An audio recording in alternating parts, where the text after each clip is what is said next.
Romanos 5:20.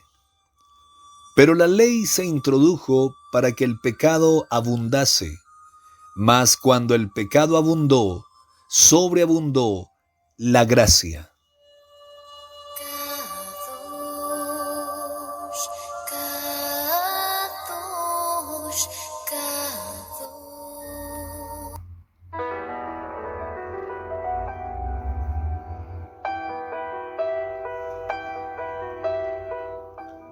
En la naturaleza encontramos una hermosa aproximación a la verdad declarada en este versículo, una especie de símbolo de la gloria de la redención. Se ilustra muy bellamente en la formación de la perla. Un pequeño grano de arena en el lado sensible de la ostra irrita sus nervios, la incita no a tomar represalias y así infligirse una herida mayor, sino a arrojar alrededor del elemento intruso un líquido cristalino y enterrar fuera de la vista en una gema suave y hermosa, de modo que de la herida surgen la belleza y la victoria, y el valor del pequeño molusco se multiplica por 1000 por el mismo incidente que amenazaba con su destrucción. Esto es lo que el apóstol Pablo quiere decir en una medida más sublime cuando resume su espléndido contraste entre el pecado y la salvación, con la magnífica declaración: donde abundó el pecado, sobreabundó la gracia. Del terrible ataque que los poderes de las tinieblas lanzaron contra el mundo, la sabiduría y la gracia del cielo han traído la victoria que probará el triunfo de las edades. De la catástrofe que amenazó con la destrucción eterna del ser humano, Dios ha desarrollado una nueva creación trascendentalmente más grande y más gloriosa que la anterior. Dios parece amar y tomar los peores materiales para sus mayores triunfos. Él escogió a un Jacob y un David en el Antiguo Testamento, ambos hombres débiles y malvados en muchos sentidos terribles, para convertirlos en los respectivos jefes de los periodos patriarcal y de los reyes. Tomó a Rahab de los barrios bajos de Jericó para ser una madre en la línea de descendencia de Cristo. Y cuando quiso elegir a su apóstol más ilustre para fundar la gloriosa obra del Evangelio entre las infames razas gentiles, tomó al primero de los pecadores, como lo expresa 1 Timoteo 1:15. No hay duda que la evaluación sincera de Pablo de su propia maldad, dada por la inspiración del Espíritu Santo, no fue exagerada.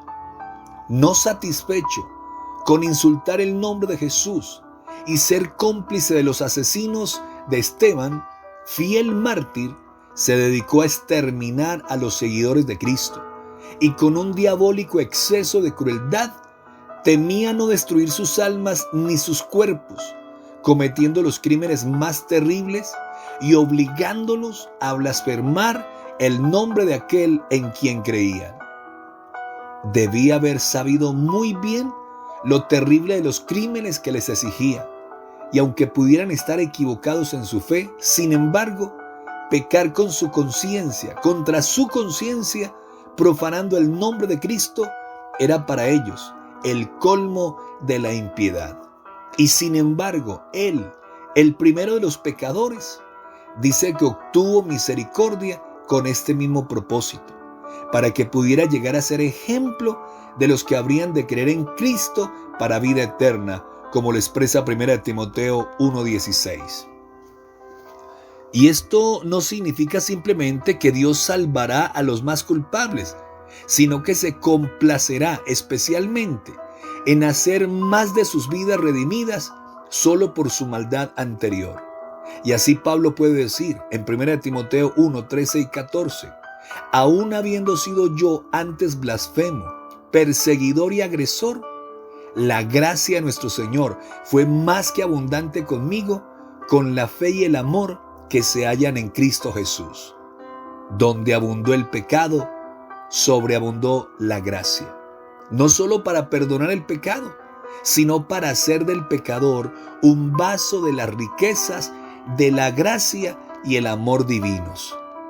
Y a través de todos los siglos sucesivos, Cristo ha amado tomar las espinas del alma para convertirlas en pinos y arrayanes y hacer para sí mismo por señal eterna que nunca será borrada, como dice Isaías 55:13. Por lo tanto, muchas personas corruptas, viciosas, perversas, inmorales y criminales han sido transformadas por la abundante gracia, cuyos pecados fueron lavados por la sangre de Cristo que quita el pecado, y cuyos nombres están grabados en la palma de sus manos, como lo dice Isaías 49:16, y escritos en el libro de la vida eterna, como lo expresa Lucas 10:20. Y en la obra de esta gracia, Dios se deleita especialmente en contradecir las probabilidades y tendencias naturales. Tomó a un Pedro cobarde como el valiente y desafiante apóstol del Pentecostés. Tomó a la samaritana, la adúltera, para que muchos de los samaritanos de aquella ciudad creyeran en él por su testimonio. Y hasta hoy sigue inspirando a muchos al arrepentimiento y a seguir a Cristo.